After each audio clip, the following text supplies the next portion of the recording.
Il s'agit d'une nouvelle actuellement difficile à concevoir pour les innombrables admirateurs de la série Friends.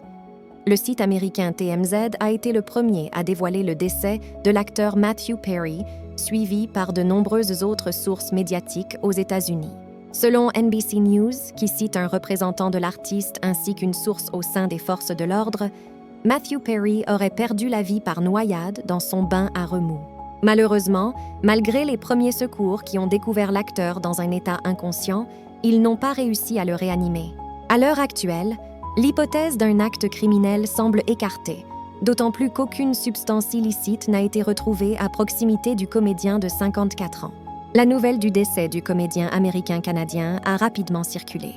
La première réaction émanait des studios de la Warner Bros., qui avaient produit la série Friends, faisant de Matthew Perry et de ses collègues Jennifer Aniston, David Schwimmer, Matt LeBlanc, Lisa Kudrow et Courtney Cox de véritables superstars.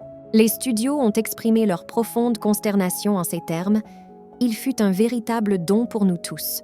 Nos pensées vont à sa famille, à ses proches, ainsi qu'à l'ensemble de ses admirateurs », précise le communiqué. Matthew Perry avait lutté pendant de nombreuses années contre sa dépendance aux analgésiques et à l'alcool, cherchant à surmonter ses addictions en suivant des traitements dans divers établissements de soins. Dans ses mémoires publiées l'année dernière, il avait avoué avoir subi pas moins de 65 séances de désintoxication, engendrant une dépense totale dépassant les 9 millions de dollars pour parvenir à sa réhabilitation.